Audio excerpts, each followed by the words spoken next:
bénissons le Seigneur pour cette opportunité qu'il nous accorde encore en ce jour. Nous sommes toujours en train de parler autour de ce thème, comment négocier un nouveau départ.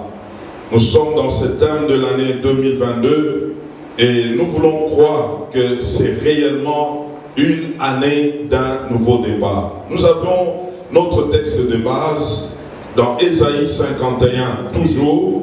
Nous allons prendre le verset 2 que nous avions lu encore dimanche passé. Nous voulons le lire et ajouter à cela d'autres passages qui vont nous aider dans ce message. Ésaïe 51, verset 2, nous lisons. Portez les regards sur Abraham, votre père, et sur Sarah qui vous a enfanté, car lui seul je l'ai appelé, je le bénis et multiplié. Nous allons voir une nuance ce matin. Nous prenons Genèse chapitre 22, versets 1 à 3 et puis 15 à 18. Genèse, son chapitre 22, et nous prenons du verset 1 à 3 et puis 15 à 18. Nous lisons. Après ces choses, Dieu mit Abraham à l'épreuve et lui dit, Abraham, et il répondit, mais voici. Dieu dit, prends ton fils, ton unique, celui que tu aimes, Isaac. Va-t'en au pays de Morija, et là offre-le en holocauste sur l'une des montagnes que je te dirai. Abraham s'éleva de bon matin, sella son âne et prit avec lui 2 serviteurs et son fils Isaac. Il fendit du bois pour l'holocauste et partit pour aller au lieu que Dieu lui avait dit. J'aimerais qu'on souligne que Dieu lui avait dit. 15 à 18, nous lisons, l'ange de l'Éternel appela une seconde fois Abraham des cieux et dit, je les jure par moi-même, parole de l'Éternel, parce que tu as fait cela et que tu n'as pas refusé ton fils, ton unique, je te bénirai et multiplierai ta postérité, comme les étoiles du ciel et comme le sable qui est sur le bord de la mer. Et ta postérité possédera la porte de tes ennemis. Verset 18, toutes les nations de la terre seront bénies en ta postérité parce que tu as obéi à ma voix. J'aimerais qu'on souligne obéi à ma voix, obéir. Nous prenons 1 Samuel chapitre 15, verset 22, 1 Samuel chapitre 15, verset 22. Il y a d'autres qui connaissent ce passage. Nous disons, Samuel dit, l'Éternel trouve-t-il du plaisir dans les holocaustes et les sacrifices comme dans l'obéissance à la voix de l'Éternel? Voici, l'obéissance vaut mieux que le sacrifice. Et l'observation de sa parole vaut mieux que la graisse des béliers. L'obéissance vaut mieux que le sacrifice et l'observation de sa parole. Nous allons comprendre ces choses ce matin. Philippiens chapitre 2, versets 8 à 11. Philippiens chapitre 2, versets 8 à 11. Nous lisons. Il s'est humilié lui-même, se rendant obéissant jusqu'à la mort, même jusqu'à la mort de la croix. C'est pourquoi aussi Dieu l'a souverainement élevé et lui a donné le nom qui est au-dessus de tout nom, afin qu'au nom de Jésus, tout genou fléchisse dans les cieux, sur la terre et sous la terre, et que toute langue confesse que Jésus-Christ est Seigneur, à la gloire de Dieu le Père. Amen. Et nous terminons avec Apocalypse chapitre 3, le verset 8. Apocalypse chapitre 3 et le verset 8. Nous lisons, je connais tes œuvres. Voici parce que tu as peu de puissance et que tu as gardé ma parole et que tu n'as pas renié mon nom. J'ai mis devant toi une porte ouverte que personne ne peut fermer. Amen. Oh, gloire au Seigneur. Nous sommes toujours en train de négocier ce nouveau départ et nous allons comprendre quelque chose aujourd'hui encore. Dimanche passé, nous avions vu le premier point. Pour négocier un nouveau départ, il fallait commencer par l'homme intérieur. L'homme nouveau, celui qui est en mesure de marcher avec Dieu et non pas cet homme ancien. Nous avions vu dimanche passé avec Abraham, d'Abraham à Abraham. Abraham n'était pas en mesure d'obéir à Dieu, mais Abraham était en mesure d'obéir à Dieu. Abraham, c'est l'image de cet homme nouveau, c'est l'image de cet homme qui est converti, selon 2 Corinthiens chapitre 5 et le verset 17. Ceux qui sont en Christ, ils sont devenus de nouvelles créatures, les choses anciennes sont passées, voici toutes choses sont devenues nouvelles. Et aujourd'hui, on verra un autre point qui va nous aider à négocier un nouveau départ. Si nous rentrons dans Ésaïe 51, Dieu qui parle à Abraham, il nous dit de fixer nos regards à Abraham, nous l'avions dit dimanche passé, c'est celui-là que Dieu avait déjà taillé. Et il dit, comment est-ce qu'il l'a façonné, il l'a taillé, il dit, il l'a appelé, il l'a béni et il l'a multiplié. Et là, nous allons comprendre quelque chose. Lui que Dieu a appelé, il a fallu un travail, et nous avions vu, il a fallu 24 ans pour que Abraham passe d'Abraham à Abraham. Et là, nous sommes dans Genèse 17, où Dieu avait amené Abraham à Abraham. Donc cet homme avait connu un changement d'identité. Et nous sommes en Genèse 22, où la Bible déclare que Dieu a mis Abraham en épreuve. Et nous avions dit avec vous, si vous vous souvenez, que les épreuves sont des instruments que Dieu utilise pour nous tailler. Les épreuves. Et ici, il dit à Abraham de lui offrir son fils unique, Isaac. Et la Bible dit, Abraham avait obéi à ce que Dieu avait dit. Il a pris son fils, son unique, il est allé avec lui par obéissance. Et nous allons comprendre que dans Genèse 22, à partir du verset 15 à 18, Dieu qui lui parle, parce que tu as obéi à ma voix, qu'est-ce que je vais faire? Je vais te bénir et je vais multiplier ta postérité. Et donc nous retrouvons quelque chose que j'aimerais souligner ce matin, que la bénédiction, la multiplication se trouvent cachées dans l'obéissance. Il est vrai que Dieu a dit à Abraham dans Ésaïe 51 qu'il l'a appelé, qu'il l'a béni, qu'il l'a multiplié, mais en réalité, ce qui a poussé Dieu à le bénir et à le multiplier, la clé c'est quoi? L'obéissance. Parce que ici, en Genèse 22, Dieu a juré pour dire parce que tu as obéi. Pour dire parce que tu ne m'as pas refusé. Et d'ailleurs, un peu plus haut, Dieu est en train de parler que c'est maintenant que j'ai compris que tu m'aimes. L'obéissance a déclenché la bénédiction. L'obéissance a déclenché la multiplication. L'obéissance. Ce matin, nous voulons parler autour de cet aspect, ce point. L'obéissance, c'est quelque chose qui manque à plusieurs et qui fait que beaucoup soient bloqués. Nous allons les comprendre ce matin. J'aimerais dire que derrière l'obéissance, il y a deux choses. Premièrement, il y a un prix à payer. Et deuxièmement, il y a la bénédiction. Tout acte qui demande à ce que nous puissions obéir à Dieu, derrière, il y a un prix à payer et il y a une bénédiction.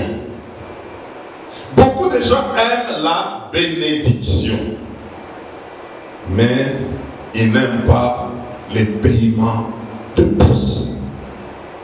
C'est ça le problème. L'obéissance à Dieu a un prix à payer. Et beaucoup, quand ils parlent d'Abraham, ils parlent souvent dans la dimension de la foi d'Abraham. C'est pourquoi on l'appelle même père de la foi, mais peu abordent la dimension de l'obéissance d'Abraham. Abraham, c'était un homme de foi. Abraham était un homme de foi. Il avait écouté, il est allé par la foi, il ne savait pas là où il allait. Mais en ça, il y avait quoi? L'obéissance. D'ailleurs, j'aimerais dire ce matin que la foi est dans l'obéissance. La foi est dans l'obéissance.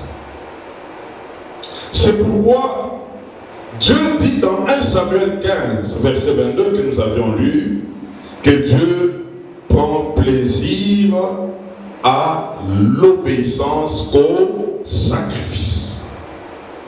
Vous savez, aujourd'hui, il y a des gens qui sont prêts à faire des sacrifices pour Dieu, mais sans obéir à Dieu.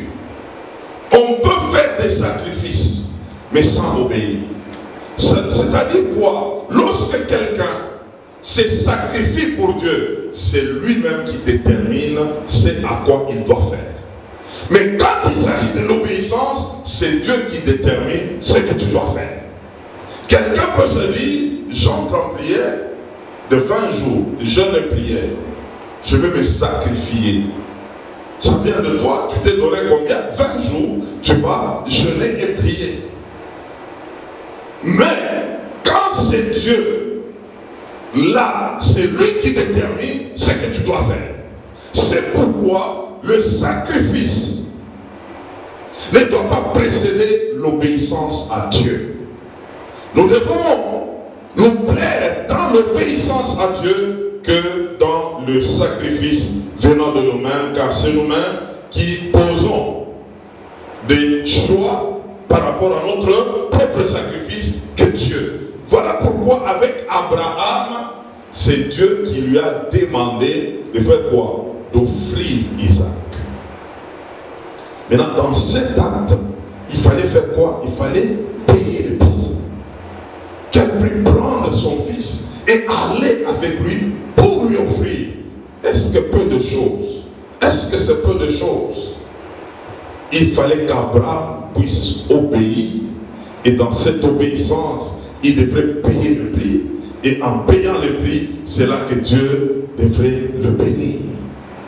Et nous allons comprendre aussi avec Jésus-Christ, dans Philippiens chapitre 2 que nous avions lu, la Bible dit, il s'est humilié, se rendant obéissant jusqu'à la mort et la mort de la croix. Jésus-Christ, il a obéi jusqu'à la mort. Il a payé le prix. Et je voudrais dire, dans l'obéissance à Dieu, il y a un sacrifice. On obéit à Dieu, et dans cette obéissance, il y a un sacrifice. Il y a un paiement de prix. Jésus a payé ce prix. Abraham a payé ce prix. Alors, je me suis posé la question en réalité parce que nous voulons comprendre ce matin comment obéir à Dieu. Pourquoi beaucoup de gens n'obéissent pas à Dieu? Parce qu'en réalité, comme nous avons dit, derrière chaque obéissance, il y a un prix à payer. Et puis il y a quoi? Il y a une bénédiction. Mais beaucoup voient la bénédiction, ils ne voient pas le prix à payer, ils ne voient pas comment ça se donner à Dieu, obéir à Dieu pour obtenir ces choses. Pour pourquoi beaucoup n'obéissent pas à Dieu? La réponse est simple, parce que beaucoup ne connaissent pas Dieu. Mon frère, ma soeur, tu ne peux pas obéir à quelqu'un que tu ne connais pas.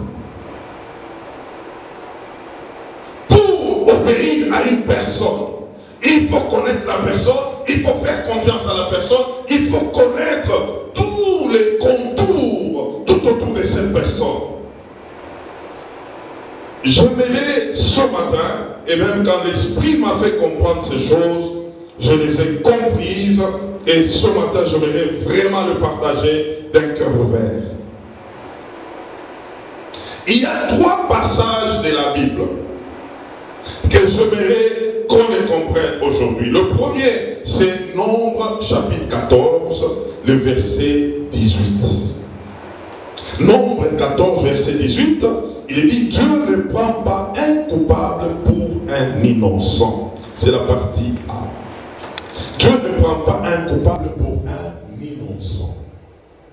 Et le psaume 119, verset 11. Le psaume 119, verset 11, la Bible est en train de dire, je serre ta parole dans mon cœur afin de ne pas pécher contre toi. Ça veut dire quoi à ce niveau d'abord? Dieu ne prend pas un coupable pour un innocent. C'est que lorsque quelqu'un ne connaît pas Dieu, il ne peut pas vivre dans la sanctification. Il ne peut pas vivre dans la pureté. Et le psaume 119, verset 11 est en train de dire, je serre ta parole dans mon cœur afin de ne pas pécher contre toi. Donc ce qui nous protège contre le péché, c'est quoi? C'est la connaissance de sa parole. Lorsque sa parole est scellée dans ton cœur, cette parole va te pousser à marcher selon Dieu, à marcher selon elle. Mais lorsque tu ne connais pas cette parole, tu vas te retrouver dans la vie du péché. Et Dieu ne prend pas un coupable pour un innocent. C'est que même si tu pêches sans connaître Dieu, tu as péché, frère. Ce n'est pas que non, moi je ne connais pas Dieu, ce que je fais, je ne sais pas pourquoi je le fais, donc je le fais comme ça. Moi, donc même si tu ne les connais pas, tu ne connais pas ce qu'il faut faire, mais tu es en train de faire quoi? Tu es en train de pécher. Parce que Dieu ne prend pas un coupable pour un innocent. Alors écoutez le 3e passage, c'est Osée, chapitre 4, verset 6. La Bible est en train de dire, mon peuple est détruit parce qu'il lui manque la connaissance. Mon peuple est détruit parce qu'il lui manque la connaissance. C'est ici maintenant où Satan aime maintenir des gens dans l'ignorance. Lorsque quelqu'un est dans l'ignorance, il est coupable devant Dieu parce qu'il va marcher dans le péché. Et Dieu ne prend pas un coupable pour un innocent. Et donc vous allez comprendre que parce qu'il n'a pas la parole de Dieu dans son cœur, ça sera quelqu'un qui va marcher de péché en péché. Et c'est comme ça que l'ennemi maintient beaucoup de personnes dans l'ignorance. Pour que ces vies de toutes ces personnes, leur vie soit détruite. Mon peuple est détruit parce qu'il lui manque la connaissance. Osée chapitre 6, le verset 3, Osée est en train d'enfoncer cette parole. Connaissons, cherchons à connaître l'Éternel. C'est un impératif. Connaissons, cherchons à connaître. Mon frère, ma soeur, tu n'as pas le choix. Tu dois chercher à connaître l'Éternel. Si tu ne les connais pas, tu ne vas pas lui obéir. Tu ne peux pas lui obéir. On n'obéit jamais à quelqu'un qu'on ne connaît pas. Parce que d'ailleurs, on ne va pas connaître ses principes. On ne va pas connaître ce qu'il aime. On ne va pas connaître ce qu'il n'aime pas. Parce qu'on ne connaît pas la personne. Vous voyez comment est-ce que la connaissance, lorsque elle n'est pas au chapitre d'une vie, ça sera déjà une vie détruite. La connaissance de Dieu. Et l'ennemi s'attaque à la connaissance. Et aujourd'hui, beaucoup de personnes s'approchent d'un Dieu qu'ils ne connaissent pas. C'est le problème que nous avons dans ces siècles.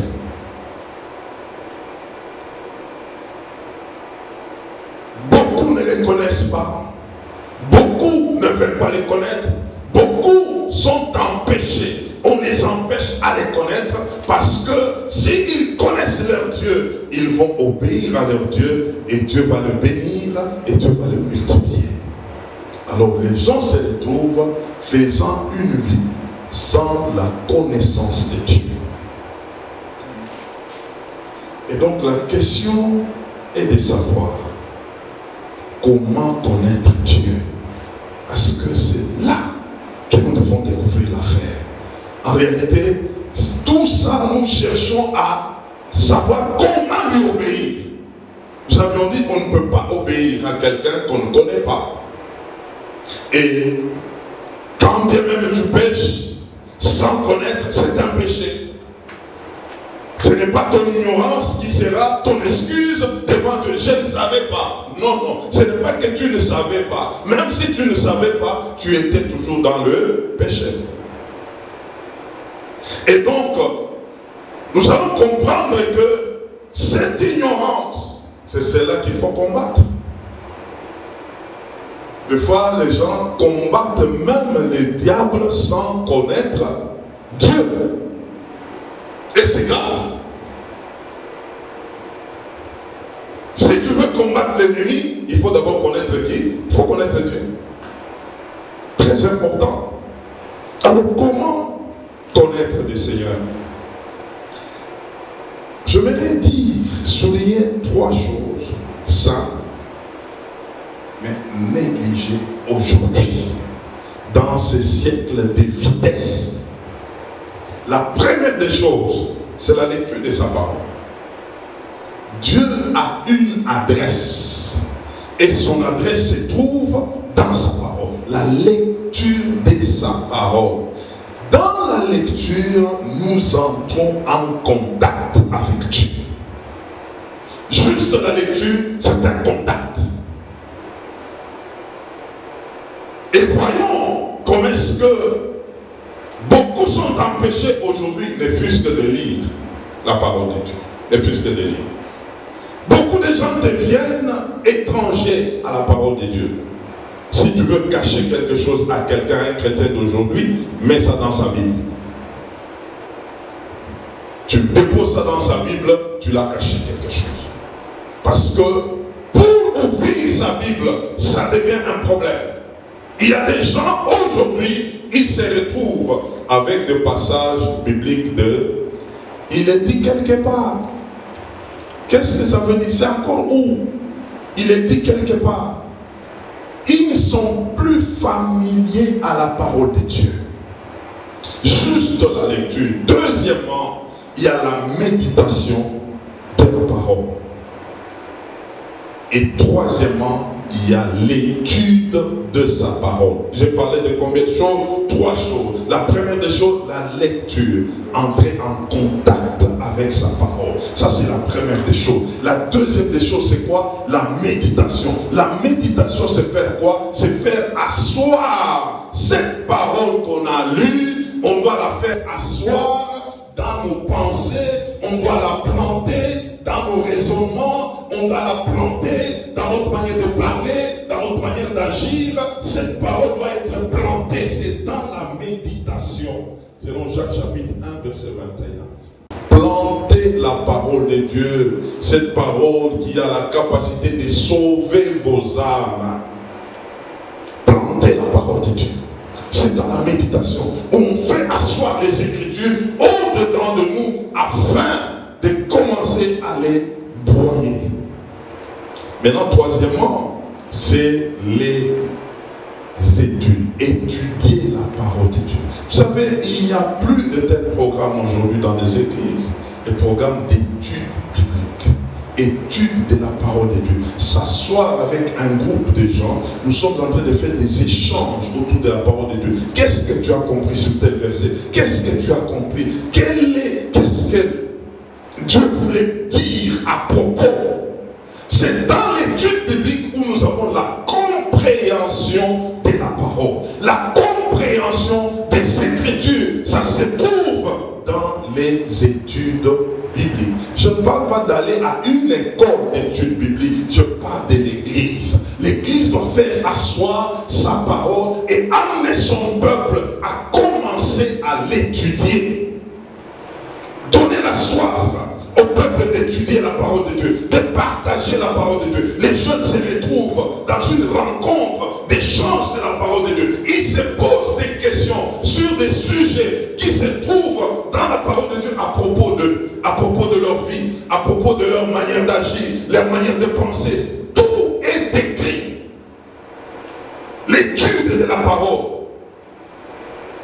Aujourd'hui, l'Église n'a plus le temps. C'est le vite fait. Préparez-vous, pasteur, prépare-toi, arrange-toi, donne-nous les résultats. Moi, j'aimerais seulement que tu me donnes mon problème est tel, j'ai besoin d'une solution. Quant à la connaissance de la santé, c'est pour vous. Lisez pour nous la parole de Dieu, dites pour nous la parole de Dieu, nous donnons-nous les résultats.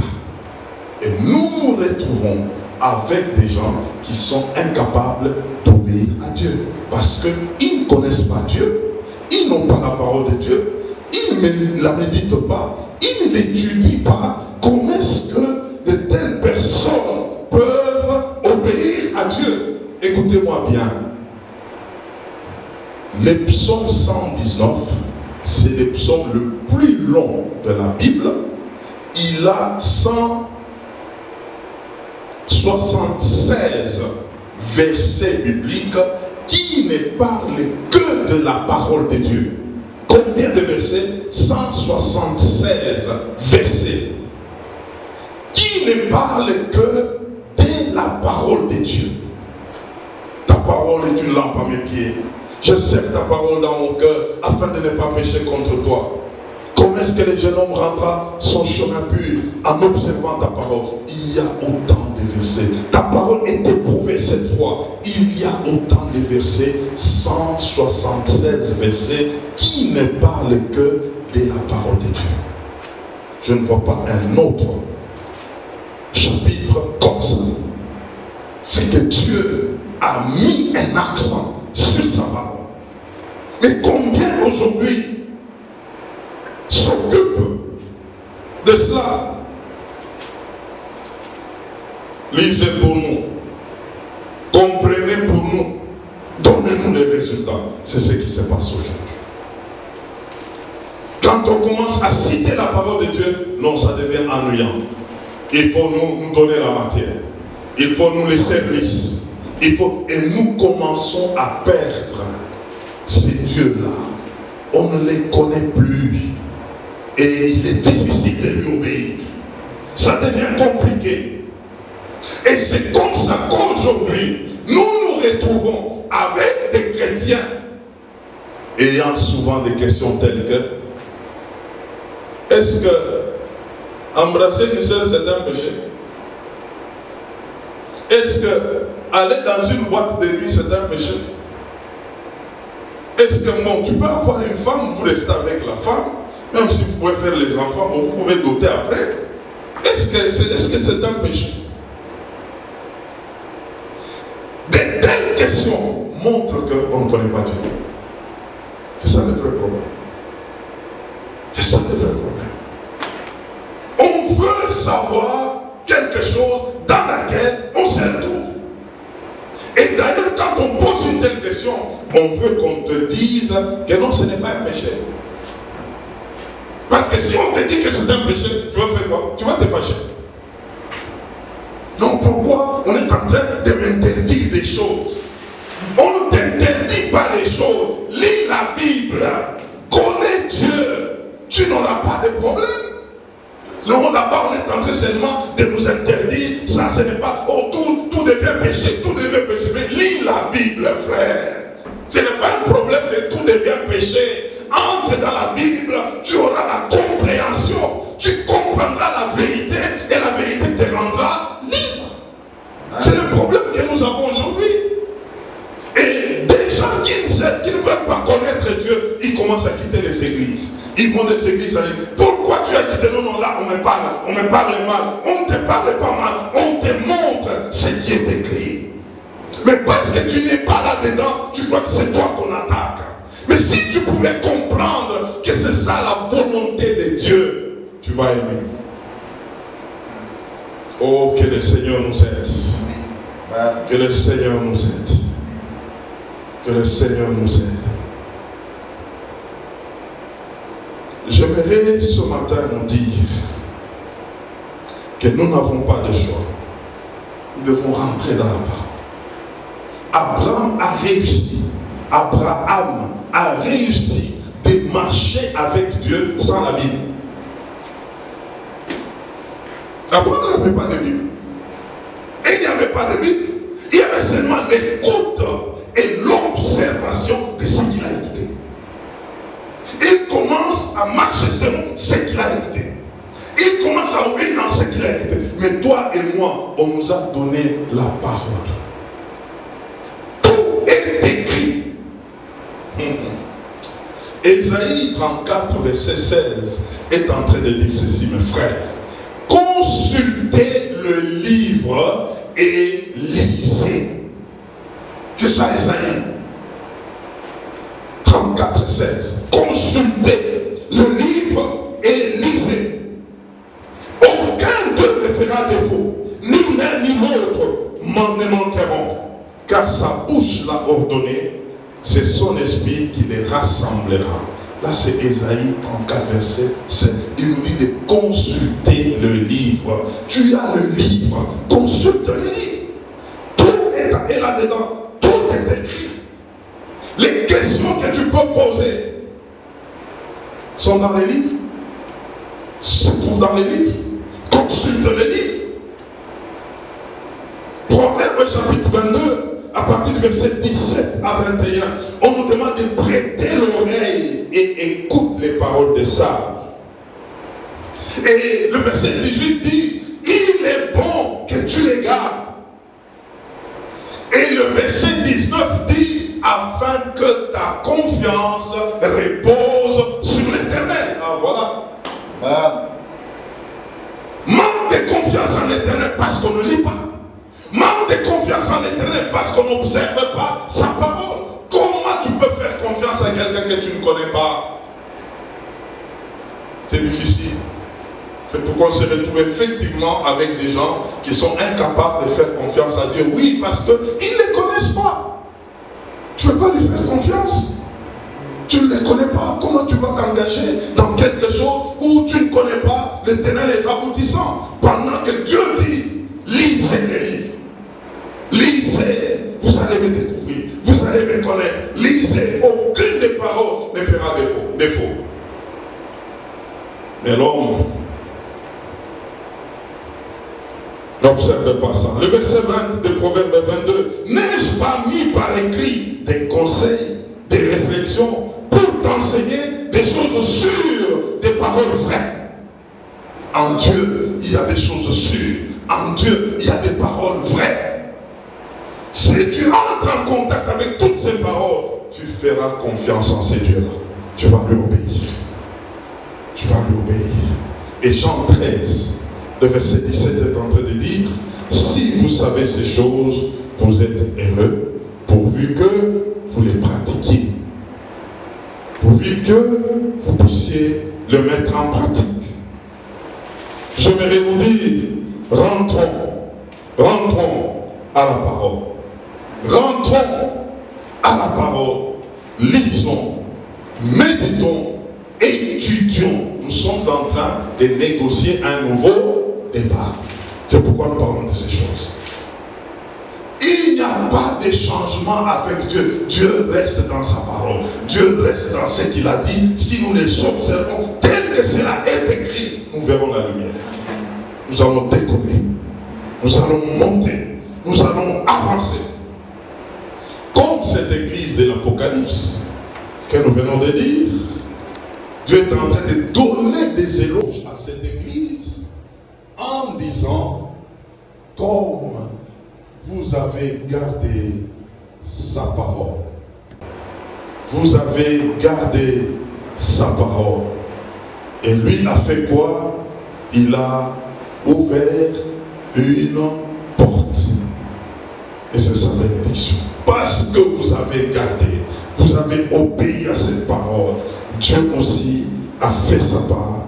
Il dit, vous ne m'avez pas renié, vous n'avez pas renié mon nom. Moi aussi, je vais ouvrir une porte que personne ne peut fermer. J'aimerais nous dire ce matin, pour obéir à Dieu, nous devons le connaître. Et ce Dieu se trouve dans sa parole. Et sa parole, nous devons la lire, nous devons la méditer, nous devons l'étudier. Pour nous éviter à des questions du genre de personnes qui ne connaissent pas Dieu et l'ennemi s'en moque. Nous nous retrouvons toujours tombés le plus bas possible et nous n'avons pas le sens de prendre les décollages.